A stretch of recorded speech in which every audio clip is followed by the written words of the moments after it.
ಹಾಗಾದ್ರೆ ನಮ್ಮ ಇವತ್ತಿನ ಮೂರನೇ ಸುದ್ದಿ ಯಾವುದು ಆ ಬಗ್ಗೆ ಕೂಡ ಗಮನ ಹರಿಸ್ತಾ ಹೋಗೋಣ. ಪ್ರಮುಖವಾಗಿ ಈ ಗ್ಯಾರಂಟಿ ಯೋಜನೆಗಳಿದೆಯಲ್ಲ, ಸೊ ಅದರಲ್ಲೇ 108 ಗೊಂದಲಗಳಿದೆ. ಯಾವ ಅಪ್ಲಿಕೇಶನ್ ಅನ್ನು ಓಪನ್ ಮಾಡಬೇಕು, ಯಾವ ಅಪ್ಲಿಕೇಶನ್ ಅಲ್ಲಿ ನಾವು ಈ ರೀತಿಯಾಗಿ ಫಾರ್ಮ್ ಅನ್ನ ಫಿಲ್ ಮಾಡಬೇಕು ಅನ್ನೋ 106 ಟೆನ್ಷನ್ಗಳಿದೆ. ಸೊ ಆ ಟೆನ್ಷನ್ಗಳ ಮಧ್ಯೆ ದೊಡ್ಡ ಟೆನ್ಷನ್ ಶುರುವಾಗಿರೋದು ಏನಪ್ಪಾ ಅಂತ ಹೇಳಿದ್ರೆ ಗ್ಯಾರಂಟಿಯ ಫೇಕ್ ಆಪ್ಗಳು. ಈ ಗ್ಯಾರಂಟಿ ಯೋಜನೆಗಳ ಮೇಲೆ ಸೈಬರ್ ಕ್ರೈಮ್ ಖದೀಮರ ಕಣ್ಬಿದ್ದಿದೆ. ಈ ಖದೀಮರಿಗೆ ಇದೊಂದು ಸಕಾಲ ಅಂದ್ರೂ ಕೂಡ ತಪ್ಪಾಗ್ಲಿಕ್ಕಿಲ್ಲ. ಕಾರಣ ಏನಪ್ಪಾ ಅಂತ ಹೇಳಿದ್ರೆ ನಾರ್ಮಲ್ ಆಗಿರುವಂತಹ ದಿನಗಳಲ್ಲೇ ಈ ರೀತಿಯಾಗಿ ಖದೀಮರು ಈ ರೀತಿಯಾಗಿ ಸೈಬರ್ ಕ್ರೈಮ್ಗೆ ಮುಂದಾಗಿರ್ತಾರೆ. ಅಂತದ್ರಲ್ಲಿ ಸರ್ಕಾರವೇ ಈ ಗ್ಯಾರಂಟಿ ಯೋಜನೆಗಳನ್ನ ನೀವು ಅಪ್ಲಿಕೇಶನ್ ಮುಖಾಂತರ ಆಪ್ಗಳ ಮುಖಾಂತರ ನೀವು ಅಪ್ಲೈ ಮಾಡಬಹುದು ಅನ್ನೋ ವಿಚಾರಗಳು ಗೊತ್ತಾಗ್ತಿದ್ದ ಹಾಗೆ ಈ ಖದೀಮರ ಕಣ್ಣೆಲ್ಲ ಫುಲ್ ನೆಟ್ಟಗಾಗಿರುತ್ತೆ ಅನ್ಸುತ್ತೆ. ಹಾಗಾಗಿ ನಕಲಿ ಲಿಂಕ್ ಗಳನ್ನ ಕಳಿಸೋದು ಅಥವಾ ನಕಲಿ ಪೋರ್ಟಲ್ ಗಳನ್ನ ಹರಿಬಿಟ್ಟು ವಂಚನೆಗೆ ಯತ್ನಗಳು ಈಗಾಗಲೇ ನಡೀತಾ ಇರುವಂತಹ ಪ್ರಕರಣಗಳು ಕೂಡ ದಾಖಲಾಗ್ತಾ ಇದೆ. ಸೊ ಈ ಬಗ್ಗೆ ಪೊಲೀಸರು ಕೂಡ ಹದ್ದಿನ ಕಣ್ಣಿಟ್ಟಿದ್ದಾರೆ. ಆ ಲಿಂಕ್ಗಳು ಪೋರ್ಟಲ್ ಬ್ಲಾಕ್ ಮಾಡಿ ಸೈಬರ್ ಕಳ್ಳರನ್ನ ಪತ್ತೆ ಹಚ್ಚುವಂತಹ ನಿಟ್ಟಲ್ಲಿ ಅವರು ಕೂಡ ಕಾರ್ಯನಿರತರಾಗಿದ್ದಾರೆ. ಸೊ ಈಗಾಗಲೇ ಈ ರೀತಿಯಾದಂತಹ ವಂಚನೆಗಳಿಗೂ ಕೂಡ ಸಾಕಷ್ಟು ಜನ ಲಿಂಕ್ ಅನ್ನ ಓಪನ್ ಮಾಡಬೇಡಿ ಅಂತ ಹೇಳಿ ಸೈಬರ್ ಎಕ್ಸ್ಪರ್ಟ್ಸ್ ಗಳು ಕೂಡ ಮಾಹಿತಿಗಳನ್ನ ಕೊಡ್ತಾ ಹೋಗ್ತಿದ್ದಾರೆ. ನಿಮಗೆ ಯಾವುದೋ ಒಂದು ಆಪ್ ಬಂತು, ಗೃಹ ಜ್ಯೋತಿದು ಅಥವಾ ಗೃಹಲಕ್ಷ್ಮಿದು ಮುಂಬರುವಂತಹ ಯೋಜನೆ ಇರೋದು ಅದೇನೆ. ಸೊ ಹಾಗಾಗಿ ನೀವ್ಯಾರು ಸಿಕ್ಕ ಲಿಂಕ್ ಗಳನ್ನ ಓಪನ್ ಮಾಡಬೇಡಿ ಅನ್ನೋ ಒಂದು ವಿಚಾರವನ್ನು ಕೂಡ ಹೇಳ್ತಾ ಹೋಗ್ತಾರೆ. ಇನ್ನು ಗ್ಯಾರಂಟಿ ಯೋಜನೆಗಳ ನಕಲಿ ಆಪ್ ಹಾಗೆ ನಕಲಿ ಲಿಂಕ್, ಈ ನಕಲಿ ಪೋರ್ಟಲ್ಗಳ ಬಗ್ಗೆ ನಮ್ಮ ಪ್ರತಿನಿಧಿ ಮುನಿರಾಜು ಅವರು ವಿವರಣೆಯನ್ನ ಕೊಟ್ಟಿದ್ದಾರೆ. ಬನ್ನಿ ನೋಡ್ತಾ ಹೋಗೋಣ.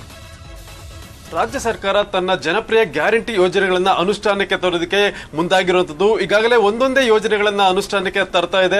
ಈಗ ಮೊದಲಿಗೆ ಏನು ಗೃಹ ಜ್ಯೋತಿ ಯೋಜನೆಯನ್ನ ಅನುಷ್ಠಾನಕ್ಕೆ ತಂದು ಒಂದು ನೋಂದಣಿ ಪ್ರಕ್ರಿಯೆಯನ್ನು ಸಹ ಆರಂಭ ಮಾಡಿತ್ತು. ಇದೀಗ ಶೀಘ್ರದಲ್ಲೇ ಗೃಹ ಲಕ್ಷ್ಮಿ ಯೋಜನೆಯನ್ನ ಜಾರಿಗೆ ತರೋದಕ್ಕೆ ಈಗ ಸರ್ಕಾರ ಮುಂದಾಗಿತ್ತು.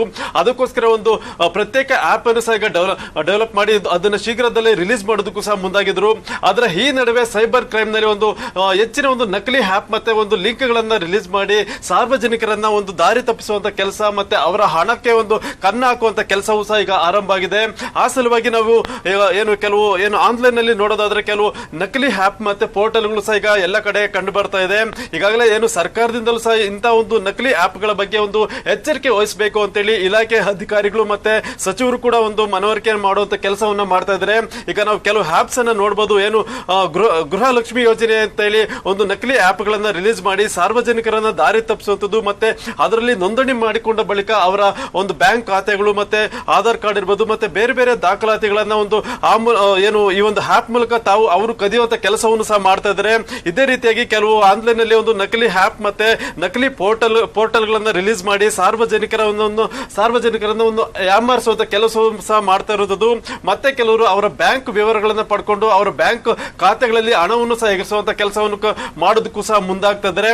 ಮತ್ತೆ ಇಂಥ ಒಂದು ಸೈಬರ್ ಕ್ರೈಮ್ ಅಪರಾಧಗಳನ್ನ ತಡೆಯೋದಕ್ಕೆ ಮತ್ತೆ ಇಂಥ ಒಂದು ನಕಲಿ ಆಪ್ ಗಳನ್ನ ಪತ್ತೆ ಮಾಡೋದಕ್ಕೆ ಈಗ ಬೆಂಗಳೂರು ಪೊಲೀಸರು ಒಂದು ವಿಶೇಷ ಒಂದು ಕಾಳಜಿಯನ್ನು ಸಹ ವಹಿಸಿದ್ದಾರೆ.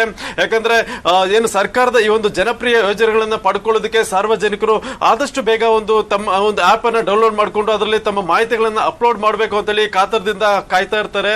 ಇಂಥ ಒಂದು ಸಂದರ್ಭದಲ್ಲಿ ನಕಲಿ ಆಪ್ ಗಳನ್ನ ಮತ್ತೆ ನಕಲಿ ಪೋರ್ಟಲ್ ನಲ್ಲಿ ತಮ್ಮ ವಿವರಗಳನ್ನ ಒಂದು ಅಪ್ಲೋಡ್ ಮಾಡೋದ್ರಿಂದ ಸಾರ್ವಜನಿಕರ ಮಾಹಿತಿಗಳನ್ನ ಕಳ್ಳತನ ಮಾಡ್ತಾ ಇದ್ದಾರೆ ಅಂತ ಹೇಳಿ ಅವುಗಳ ಮೇಲೆ ನಿಗಾ ಇಡೋದಕ್ಕೆ ಈಗ ಸೈಬರ್ ಕ್ರೈಮ್ ಪೊಲೀಸರು ಮುಂದಾಗಿದ್ದಾರೆ. ಯಾಕಂದ್ರೆ ಗೃಹಲಕ್ಷ್ಮಿ ಯೋಜನೆ ಏನಿದೆ ಆ ಒಂದು ಯೋಜನೆಗೋಸ್ಕರ ಒಂದು ಪ್ರತ್ಯೇಕ ಆಪ್ ಅನ್ನ ಸಿದ್ಧಪಡಿಸಿರೋದ್ರಿಂದ ಅದೇ ರೀತಿಯಾಗಿ ಬೇರೆ ಬೇರೆ ಆಪ್ ಗಳನ್ನ ಒಂದು ಆನ್ಲೈನ್ ನಲ್ಲಿ ಬಿಡುಗಡೆ ಮಾಡಿ ಆ ಮೂಲಕ ಸಾರ್ವಜನಿಕರನ್ನ ಹೇಮಾರಿಸಬಹುದು ಮತ್ತೆ ಅವರ ಬ್ಯಾಂಕ್ ಡೀಟೇಲ್ಸ್ ಅನ್ನ ಪಡ್ಕೊಂಡು ಅವ್ರ ಬ್ಯಾಂಕ್ ಗಳಿಗೆ ಒಂದು ಕನ್ನ ಹಾಕಬಹುದು ಅಂತ ಹೇಳಿ ಒಂದು ಈಗಾಗಲೇ ಸೂಚನೆ ಅಧಿಕಾರಿಗಳಿಂದ ಸಿಗ್ತಾ ಇರೋದ್ರಿಂದ ಪೊಲೀಸರು ಸಹ ಈಗ ಅಂತ ಒಂದು ನಕಲಿ ಆಪ್ ಮತ್ತೆ ನಕಲಿ ಲಿಂಕ್ ಏನಿದೆ ಅವುಗಳನ್ನ ಪತ್ತೆ ಮಾಡಿ ಅವುಗಳನ್ನ ಶೀಘ್ರದಲ್ಲೇ ಒಂದು ಬ್ಲಾಕ್ ಮಾಡುವಂತ ಕೆಲಸವನ್ನು ಸಹ ಬ್ಲಾಕ್ ಮಾಡೋದಕ್ಕೂ ಸಹ ಒಂದು ಯೋಜನೆಯನ್ನ ರೂಪಿಸಿಕೊಂಡಿದ್ದಾರೆ.